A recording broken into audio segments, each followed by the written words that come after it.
Esprit Wise, la rubrique aventure de la bande à des plus. Esprit Wise, donc c'est un nouveau rendez-vous en partenariat avec la jeune marque française de vêtements de course technique Wise, créée par Guillaume Bocas et Axel Nardou, qui souhaitent promouvoir le trail sans dossard. Dans ce segment, nous vous raconterons des histoires inspirantes d'athlètes qui se lancent ou qui réalisent des projets aventureux, des histoires de off ou de FKT qui font rêver. Ce sera la rubrique des pas de côté en sentier, une porte d'entrée pour des invités épatants et flamboyants. Et parlant de flamboyants, puisqu'on t'a avec nous, Stéphane Brognard, toi qui as, après tes années d'ultra trail avec Dossard, tu es passé à des aventures perso que tu as construit toi-même. Tu as trouvé ta motivation pour faire des aventures sur tes pattes, pas toujours uniquement sur tes pattes, mais souvent sur tes pattes. Comme je pense par exemple quand tu es parti de chez toi pour aller au sommet du Mont Blanc. Je voulais avoir ta définition à toi du trail nomade, du voyage en trail sans forcément avoir un dossard sur le ventre. C'est quoi la motivation? Comment on construit la motivation à faire les choses seul?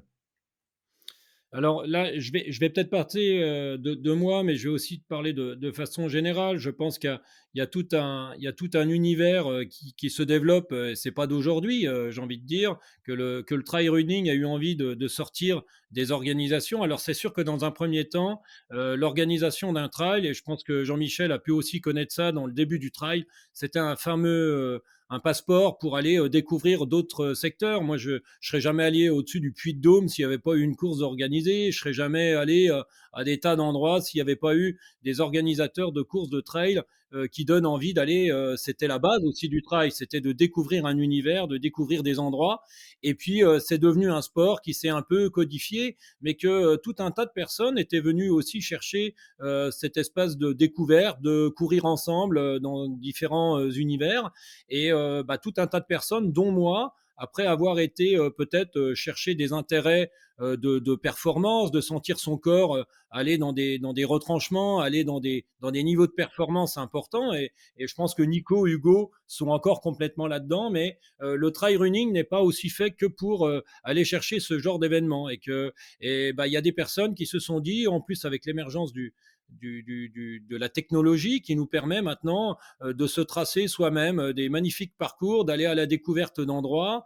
Alors on peut le faire de façon ludique en se lançant des défis, de se dire tiens, je vais traverser le massif des Vosges. Alors moi, c'était mon cas. Je voulais mettre en lumière un peu après toutes ces années de trail, je voulais mettre en lumière un massif, et c'était l'occasion d'organiser un événement. Avant de penser que je voulais courir le massif des Vosges le plus vite possible, j'ai surtout créé un événement avec des points de rencontre, avec des gens qui courent avec soi, et parce que j'étais un peu connu et que c'était l'occasion de mettre en lumière un massif. Pareil avec le Jura, pareil avec le Mercantour, mais il y a tout un pan maintenant de trailers, et dont par exemple, moi, j'accompagne des personnes qui viennent me voir, non pour que je les prépare physiquement, entre autres, mais c'est surtout pour que j'organise leur voyage, de se dire, bah tiens, moi, j'aimerais bien, parce que ce massif a du sens pour moi, j'y allais pendant les vacances, et ben, plutôt que d'aller dans une organisation avec tout l'habillage, avec toutes les contraintes qui peuvent être aussi une organisation, moi, dans le trail, ce qui m'intéresse le plus, c'est le voyage, c'est la balade,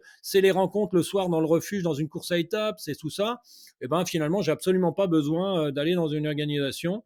Donc, je peux aller télécharger des traces, me faire moi-même grâce au logiciel de traçage de sites, d'aller voir des sites qui te racontent des traces.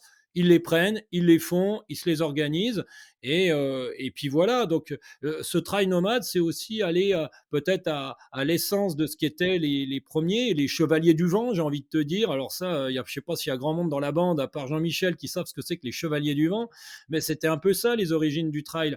Et donc, inévitablement, avec l'émergence aussi d'une forme de compétitivité, eh ben, ça peut paraître ahuri d'imaginer qu'il y a des gens, ben, la compétitivité n'est pas forcément leur tasse de thé, Il faut quand même pas oublier que, finalement, c'est 90 peut-être des personnes qui viennent au trail running, ils y vont dans un premier temps pour être encadrés, pour être sécurisés. Parce qu'aller faire le tour du Mont Blanc quand on n'est pas habitué à la montagne, quand on va faire le tour des glaciers de la Vanoise, quand on va c'est des endroits incroyables. Si on peut être encadré, si on peut nous avoir, balisé le chemin, si on peut nous mettre des ravitaillements, si on peut nous appeler d'apprendre la sécurité, si, on a pris, quelqu'un qui nous aide dans l'accompagnement physique, qui nous permet de pouvoir, endosser la responsabilité de cette épreuve qu'on va faire subir à son corps, c'est super. Mais arrive un moment, on a une forme d'autonomie qui se met en place et on se dit, mais après tout, moi, ce que je viens rechercher après tout dans le trail, c'est le voyage.